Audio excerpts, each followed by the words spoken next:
Thank you.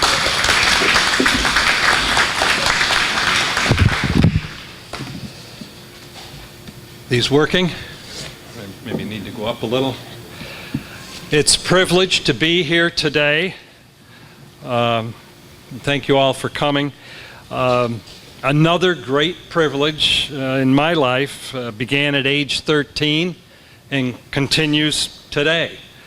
I owe my early start to an amateur radio club that was being formed in my hometown just as I began to understand there was something called amateur radio and to start to get interested in it.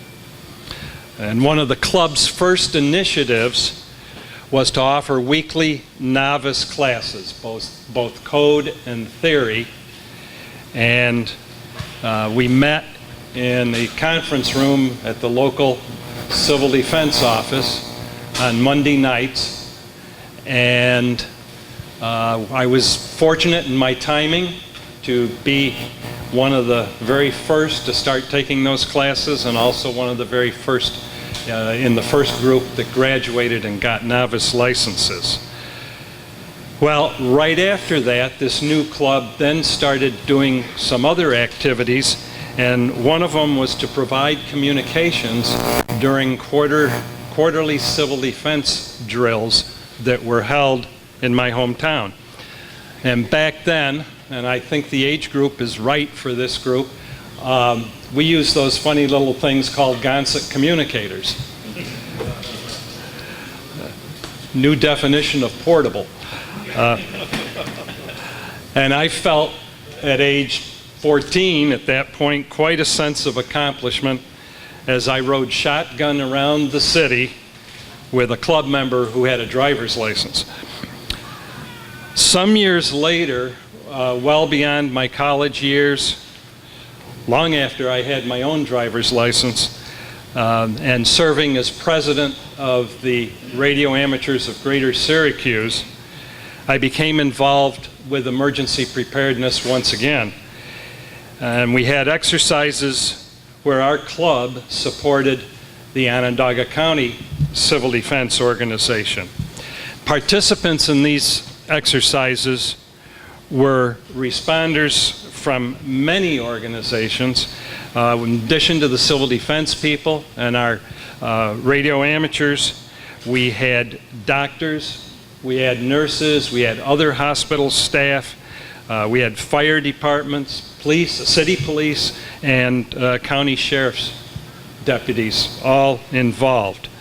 The exercises themselves were far more sophisticated than those that I had joined in my own hometown, but they were still very much keyed to a small-scale simulated local disaster with no outside help.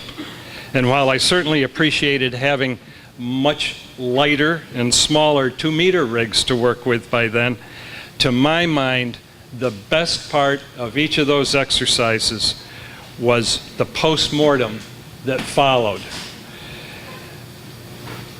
Typically a week or 2 weeks after the conclusion of the exercise, the leaders from all of the participating organizations would come together around the conference room table and the Civil Defense Headquarters in downtown Syracuse, and we would discuss what went well, but more importantly, what didn't go quite so well.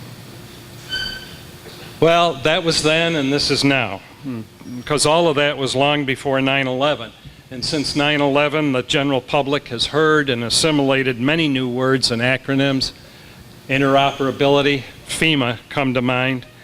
And today, our ARRLs members don't just work on their own or in support of a single local MCOM organization.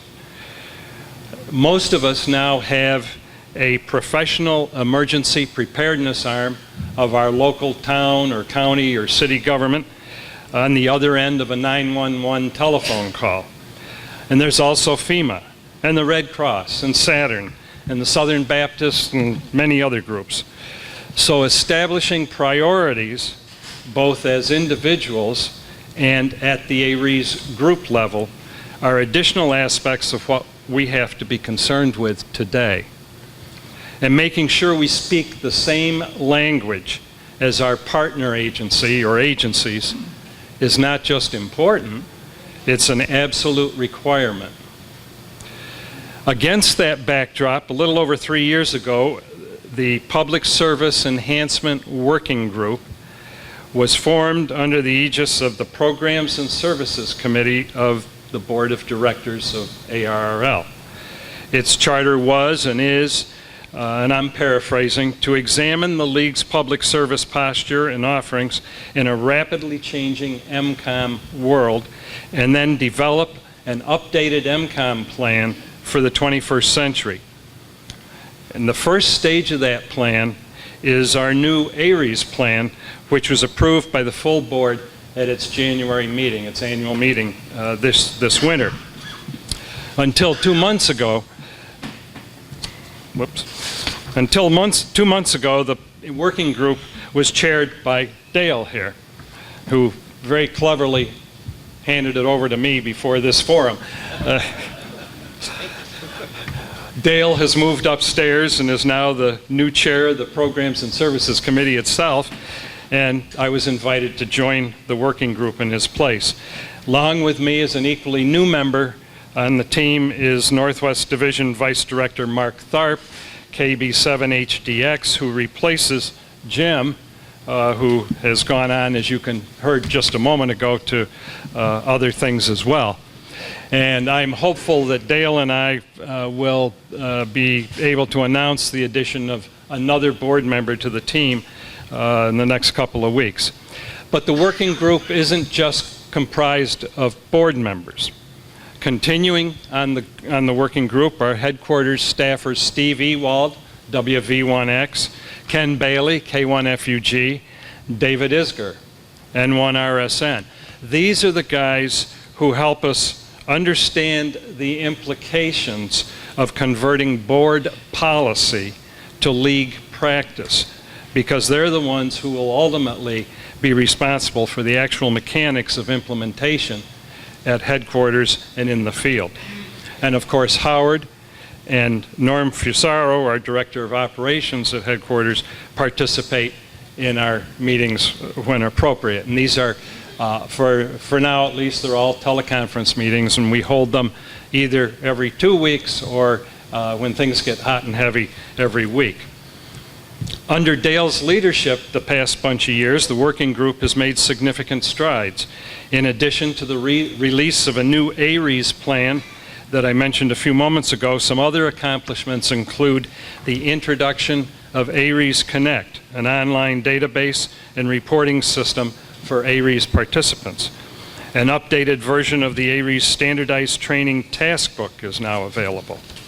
A thoroughly revised version of our online course, EC1, recently opened for student registration, and EC16 will soon follow if it hasn't already.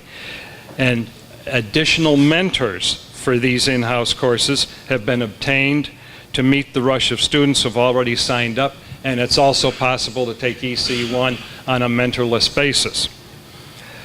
But there's more work to be done by the working group, and some of the tasks we have ahead of us include integrating the national traffic system and others with ARRLs to form a unified public service offering, improving the quality and the timeliness of our ARRLs rosters, databases, and reporting mechanisms, refining our HAM-aid kit deployment policy, making sure that we're positioning ourselves properly with respect to our partners, especially in our ability to handle a variety of message formats, whether through traditional nets, digital systems, or yet to be developed configurations.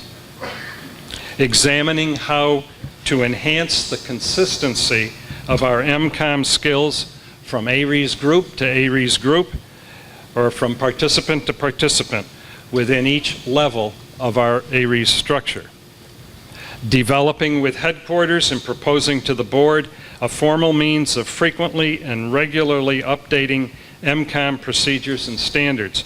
The point was made in yesterday's excellent public service session chaired by Rob Macedo, KD1CY, that revising our MCOM systems every 50 to 70 years is not quite often enough.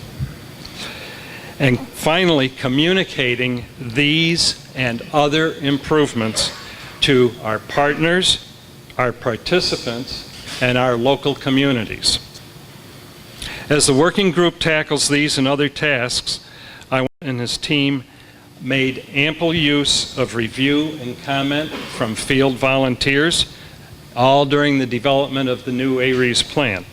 And just as they did, as we identify significant areas where we envision change is necessary, we'll similarly be using surveys and beta testing at appropriate points along the way. I personally have every intention of continuing the interaction and dialogue between the working group and you, our volunteers throughout the field organization. Finally, as we go forward in MCOM, we need to keep this in mind always. In an MCOM environment, our core competency as radio amateurs is that we know how to communicate via the airwaves. Without wire, without fiber. When all else fails. We know what to do to reach across town, to reach across the country, or around the world, to reach astronauts on the International Space Station, or to bounce our signals off the moon and get them back. And not only do we know how to do it, we excel at it. So as radio amateurs, whether we're league members or not, we need to do everything we can to continue that tradition, to strengthen our skills, both technologically and as operators, and to make the public and the other organizations that we assist aware of and appreciative of our capabilities. Thank you.